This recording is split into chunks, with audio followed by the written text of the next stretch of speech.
Hello, I'm Dr. Tracie Keesee. I'm co-founder and senior vice president of the Justice Initiatives for the Center for Policing Equity. I'm also a retired 25-year veteran with the Denver Police Department, and I also served as the Deputy Commissioner of Training and the Deputy Commissioner of Equity and Inclusion for the NYPD.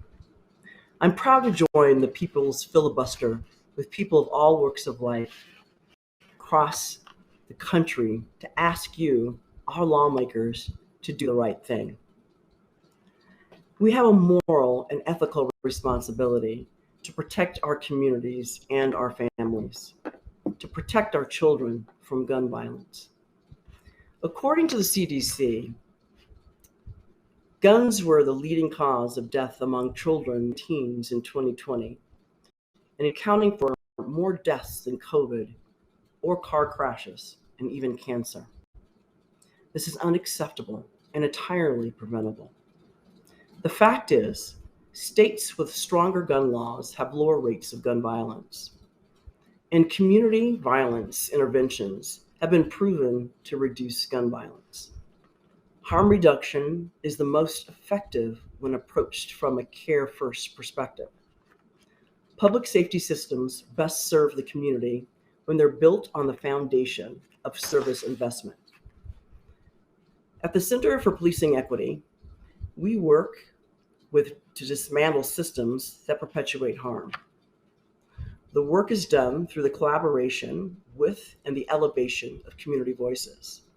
Everything we do is based on behavioral science. Street outreach teams informed by cognitive behavior therapy, safe passage policies, and investment in environment improvement projects have demonstrated success in reducing gun violence. The logic that the good guy with a gun will stop bad guys with guns is horrifically disproven time and time again.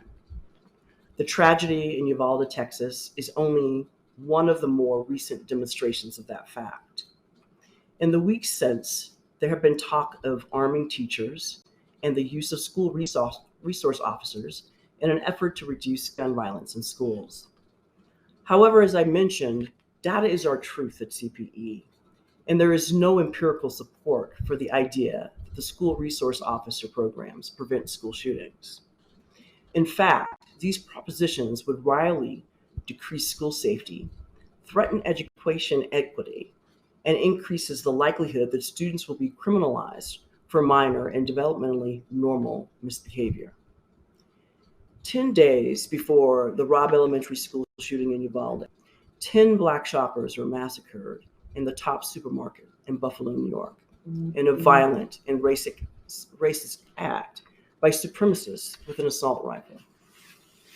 There have been no less than 18 mass shootings since then, hundreds of lives lost, hundreds of families broken. We must stop sidestepping the issue at hand. Strengthening regulations, taking the steps necessary to eliminate easy access to deadly weapons. Stop the murder of children in second grade classrooms, seniors picking up groceries, and police officers at the end of their shifts. Stop the murder of medical professionals at work, domestic partners, and their children at the hands of their abusers. Enough is enough. Thoughtful public safety redesign and social service investments, coupled with common sense gun reform, are not impossible to achieve. Make a meaningful and measurable change that will save lives and prevent the senseless violence that breaks the heart of our nation and shakes the very foundation of our lives.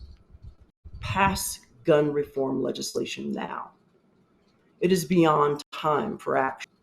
Everyone at home, you can join us at 24-7.us. For far too long, Black and brown voices have been left out of the conversation about gun safety. Now is your time to make your voice heard. We must all speak loudly and to make our point very clear. All of us must take a stand. We're going to be here 24/7 until it gets done. We demand gun reform now. Thank you.